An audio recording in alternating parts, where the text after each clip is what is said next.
So meron akong actually gustong itanong sa inyo, ano? Um, ah, kung may hindi nagsabi ng totoo sa inyo, tutulungan niyo pa ba sila pag nag-ibig sila? Ano yun doon, 'di ba? Kasi may nangyaring ganyan eh na ano to, niloko kami, no? Tapos ay may nangyari sa kanila. So pinag-isipan tuloy kung ito ba ay tutuloy pang tulungan or hindi na. Pero at the end ay tumulong kami, no? Pero kayo ba, kapag ganon, mas gaganahan ba kayong tulungan sila? Kunwari, ano to, pinahiraman nyo, hindi nagbabayad, mga ganyan, no? So, ganyan po yung nangyari kasi sa center namin, no? Isang grupo na sinusupport natin doon sa Zamboanga City, no? So, may mga pasaway na members. So, yung kasing ginagawa natin doon, microfinance, ginugrupo natin yung mga members natin na nano enterprises. At ang nangyayari po doon ay pinapahiraman natin sila ng kapital, tapos ang pangako po ay syempre ibabalik nila yon sa atin. Okay. Ang nangyari, nakipagkuntsaba itong center chief nila, yung center chief yung pinaka-leader nila ha, na yung ibang mga members mangungutang pero sa kanya ibibigay. Ganyan yung nangyari, no? Tapos ang kapalit ay 500 pesos sa kanilang pagpirma. Ayan. So dahil dyan, lumaki yung utang ni Center Chief, hindi na siya makapagbayad. Biglang, boom! Nagkaroon ng, nakakaloka, di ba? Nagkaroon ng sunog at nasunugan sila. So, yung sa branch ngayon namin ay nag-iisip sila no kung tutulungan ba natin sila or hindi. Okay. At naghanda po ako ng video para dyan. So panoorin po muna natin ito ha.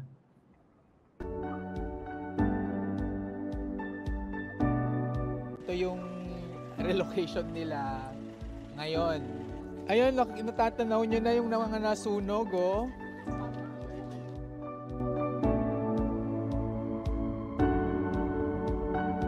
Flordelisa. Oh, Flordelisa ka pangalan ng nanay ko, 'di ba? Ilang taon na po kayo? 64. 64. Saan po yung bahay niyo dito? Kayo po yung center chief.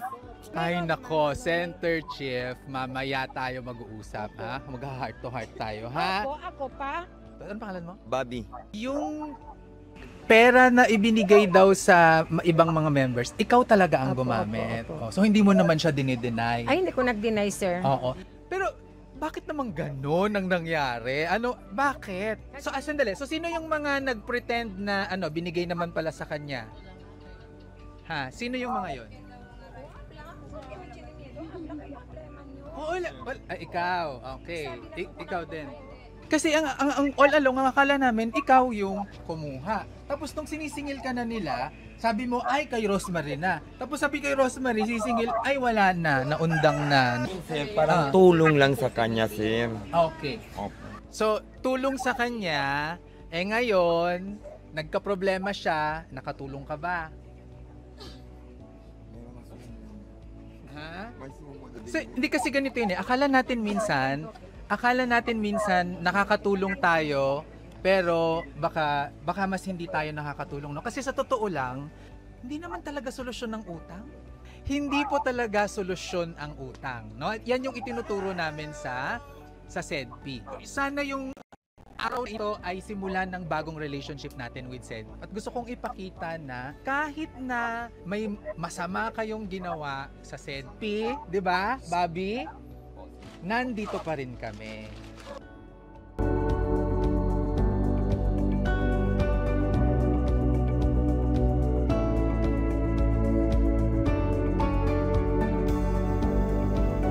May binigay ng tulong ang gobyerno? Wala pa po. Coming pa lang po. At coming pa lang. So mas mabilis pa pala kami sa gobyerno, no? Bakit matagal yung gobyerno? Marami pang hinahanap na requirement. Ano yung mga requirements? Bureau of Fire, Indigent. mga picture pa, kailangan. So, ayun na tayo, hindi na, nakita na natin. Diba? Nakita ko naman nasunog, so bibigay na natin. So, sa mga nasunugan, sa totoo lang, nag-deliberate dito, no, nag-usap-usap, kasi marami ang naka-past due dito sa center na ito. So, kung ikaw yung hiniraman ng pera, niloko ka, anong pakiramdam mo na magbigay ng tulong?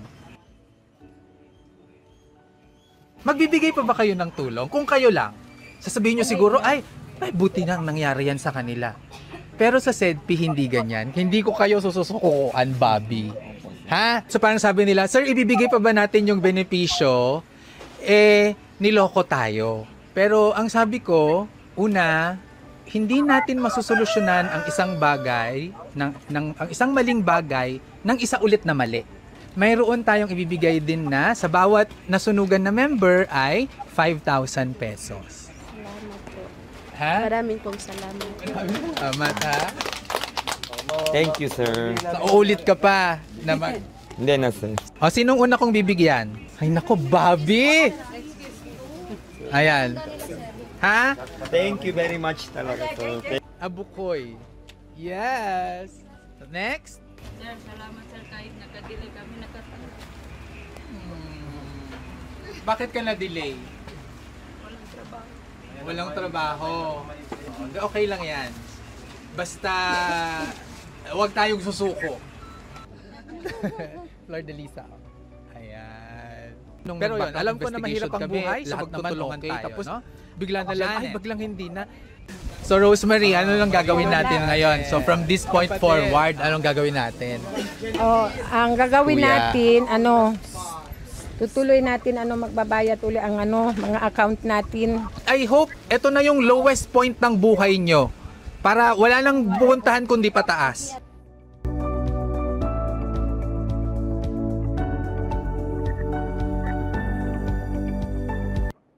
Oh, di ba? Nakakaloka. Yan yung nangyari doon. Ayan. Okay, so ituloy natin yung etong sa fire nga sa Zamboanga. So 12 of the 17 households na nasunugan ay SEDPI members po. At kami ay bigay ng assistance sa kanila. Yan po yung tinatawag natin na SEDPI Katambayayong, no? So 5,000 pesos po yan at saka relief goods yung binigay natin. At makikita nyo nga dyan, no? Kakatapos pa lang ng sunog ay nandyan na yung mga staff namin para i-assess. So ganyan po talaga kabilis yung serbisyo namin on the ground, no? So yung insurance po ay yan, no? Katambayayong po yung ginagamit natin. And this is a systematic and institutionalized social safety net. Okay? So ang insurance or social protection kasi sa totoo lang ay matagal naman na natin itong ginagawa. Ito ay isang community-based indigenous insurance system. Damayan po ang tawag ng mga Tagalog dyan, o kaya balikatan, bayanihan, sa Ilocano naman po ay saranay, dayong naman po kapag Bisaya, tapos sa mga Muslim ang tawag po nila ay takaful. Ayan, So sa conventional insurance, usually matagal yung processing, maraming documents, tapos per sunog, ibang premium. Death, ibang premium yan. Flood, ibang premium yan. Ganun usually yun, no? Sa atin po ay hindi, iisa lang. Tapos kailangan kumuha ka ng loan para makover ka ng insurance sa ibang mga microfinance institutions. Pero tayo po sa SEDPI Katambayayong, araw lang po yan. In fact, usually nga, next day talaga binibigay na natin yan.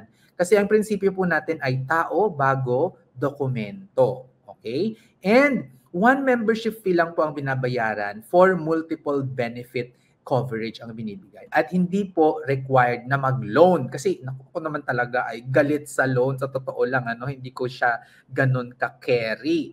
Okay? So, yun. At sa Katambayayong po, ayan. So, last year ay 7.5 million pesos po yung naipamigay nating assistance. So, ito total natin yan simula ng operations natin noong 2017 for this program. Mga nasa 26.5 million pesos na yon lahat, ha?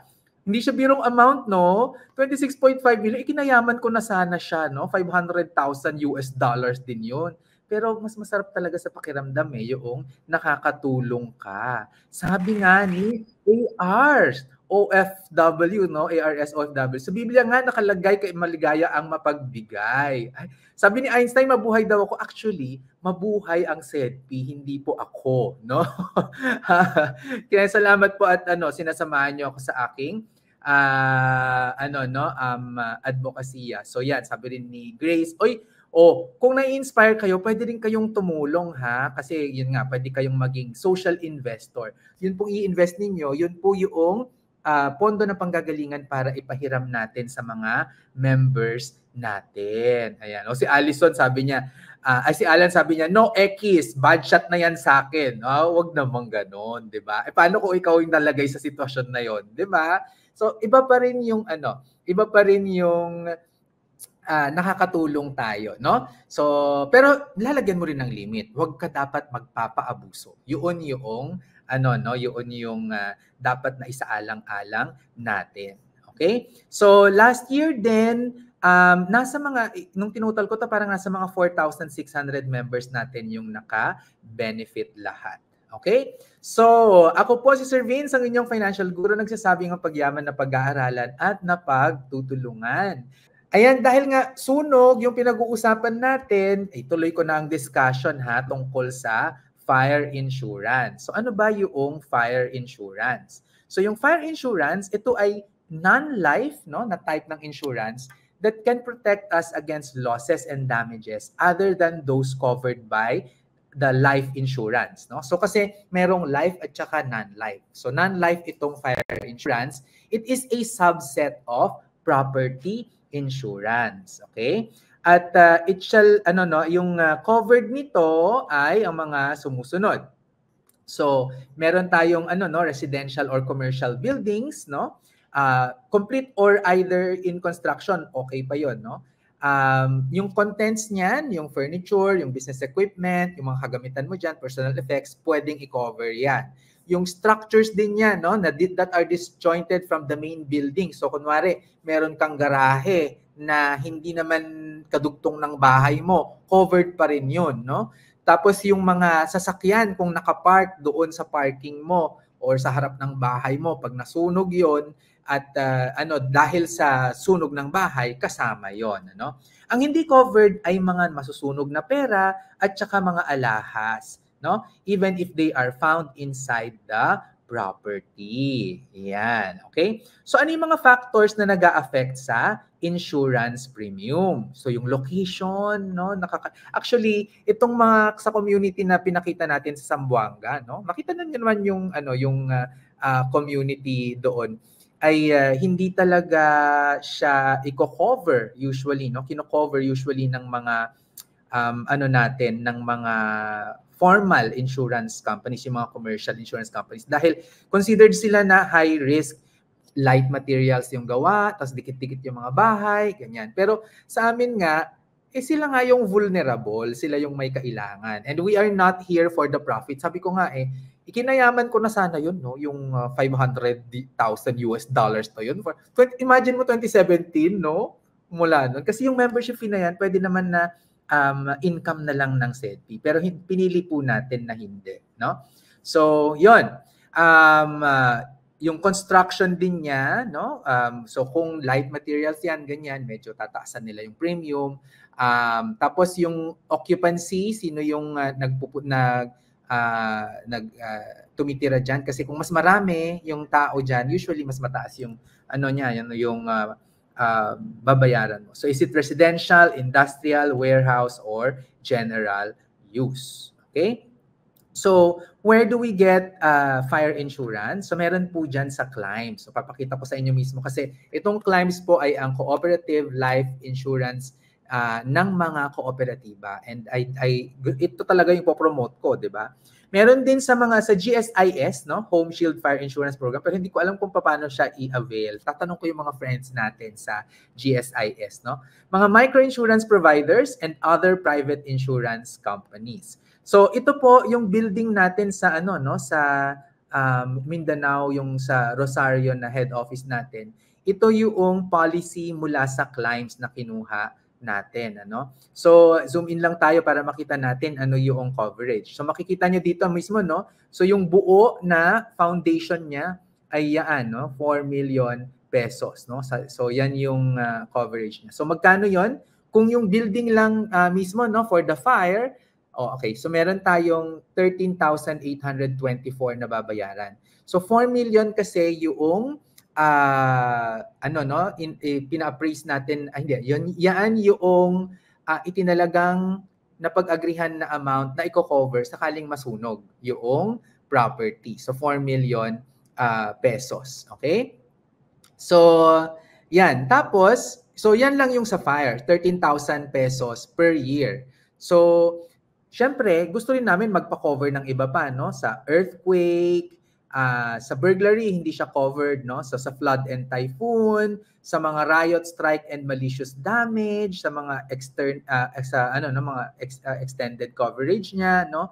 So, ito naman yung babayaran mo nun per area. 4,000, 2,400. So, kapag basic insurance lang, 13,824 at 20,760 naman po kapag comprehensive na insurance. Okay? Tapos meron pang tax yan. Kung makikita niyo dito, no, yan ay yung fire tax, LGT, tapos may mga miscellaneous fee pa siya. So, ang total 14,254 at saka 21,223. Kung makikita ninyo, no, mayroong exemption sa DST, ayan itong pinopoint ko ngayon, no, DST at saka VAT. Dahil po ang nag-apply dito ay yung SEDPI cooperative. Ang mga kooperatiba po kasi ay exempted from VAT, no? So, kung titignan natin yung cost ng kung ang tanong niyo siguro ay, so, sir, sulit ba ang magkaroon ng insurance, no, fire insurance? So, tingnan natin 'yan. So, doon tayo sa dito sa 21,323 kasi comprehensive siya, no? So, 21,323, pero dahil kayo ay hindi naman kooperatiba, kailangan natin lagyan ng VAT, no? At saka ng documentary stamp tax. So plus 12.5% yaan. Okay? So kung titignan natin, so 21,323 times 1.125. So 23,988 or nasa 24. Sabihin na natin 24,000 talaga lahat, no, yung babayaran. Okay? So kung di-divide natin yan by 4 million, kasi 4 million yung property, ang binabayaran ay 6,000 pesos per million na worth nung property. So kung titingnan mo yan, 6,000 per million divided by 12 months, edi parang 500 pesos per month lang. So, 'di ba? Tingin ko sulit na yung amount na 'yon, no?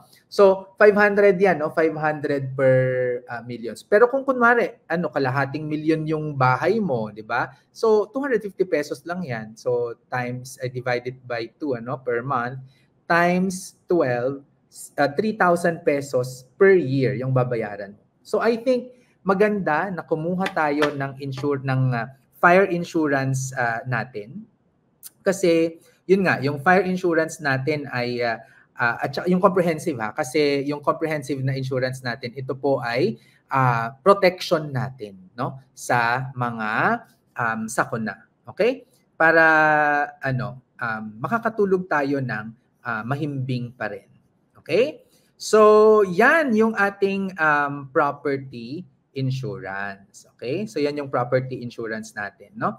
So, kung gusto niyo po na magpa-quote, pwede kayong mag-email, no, sa amin sa info@sedpi.com. Tapos magbibigay kami ng quote sa inyo para i-link namin kayo sa clients mismo. Okay? Okay, so ako si Sir Vince, ang inyong financial guru, nagsasabing ang pagyaman na pag-aaralan at napagtutulungan.